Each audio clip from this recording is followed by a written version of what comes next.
Chapter 32. When the people saw that Moses was so long in coming down from the mountain, they gathered around Aaron and said, "Come, make us gods who will go before us. As for this fellow Moses who brought us up out of Egypt, we don't know what has happened to him." Aaron answered them, "Take off the gold earrings that your wives, your sons and your daughters are wearing, and bring them to me." So all the people took off their earrings and brought them to Aaron. He took what they handed him and made it into an idol cast in the shape of a calf, fashioning it with a tool. Then they said, "These are your gods, O Israel, who brought you up out of Egypt." When Aaron saw this, he built an altar in front of the calf and announced, "Tomorrow there will be a festival to the Lord."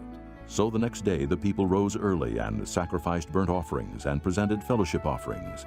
Afterward they sat down to eat and drink and got up to indulge in revelry. Then the Lord said to Moses, "Go down, because your people whom you brought up out of Egypt have become corrupt. They have been quick to turn away from what I commanded them, and have made themselves an idol cast in the shape of a calf. They have bowed down to it and sacrificed to it, and have said, 'These are your gods, O Israel, who brought you up out of Egypt.' I have seen these people," the Lord said to Moses, "and they are a stiff-necked people. Now, leave me alone, so that my anger may burn against them, and that I may destroy them. Then I will make you into a great nation." But Moses sought the favor of the Lord his God.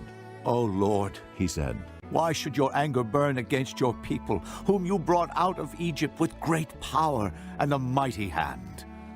Why should the Egyptians say, 'It was with evil intent that he brought them out, to kill them in the mountains and to wipe them off the face of the earth'?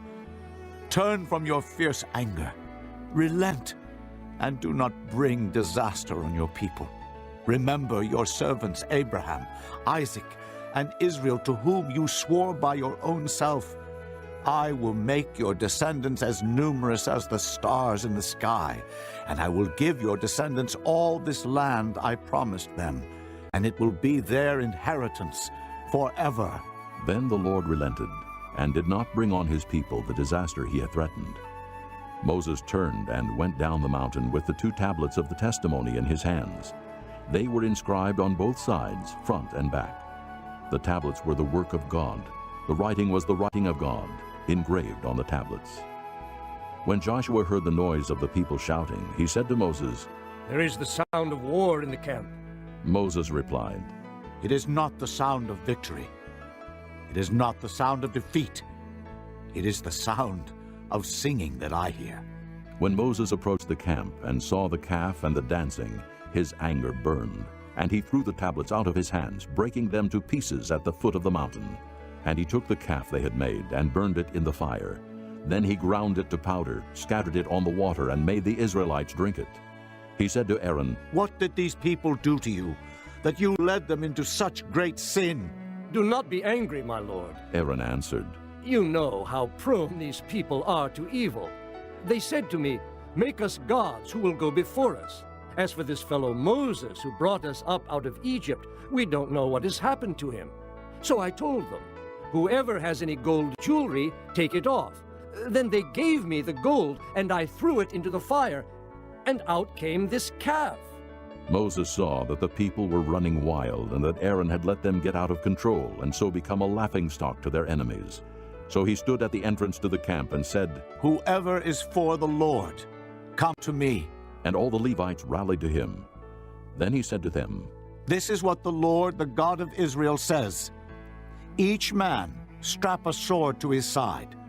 Go back and forth through the camp, from one end to the other, each killing his brother and friend and neighbor. The Levites did as Moses commanded, and that day about 3,000 of the people died. Then Moses said, You have been set apart to the Lord today, for you were against your own sons and brothers, and he has blessed you this day. The next day Moses said to the people, You have committed a great sin, but now I will go up to the Lord. Perhaps I can make atonement for your sin. So Moses went back to the Lord and said, Oh, what a great sin these people have committed. They have made themselves gods of gold. But now, please forgive their sin. But if not, then blot me out of the book you have written. The Lord replied to Moses, Whoever has sinned against me, I will blot out of my book. Now go, lead the people to the place I spoke of, and my angel will go before you. However, when the time comes for me to punish, I will punish them for their sin.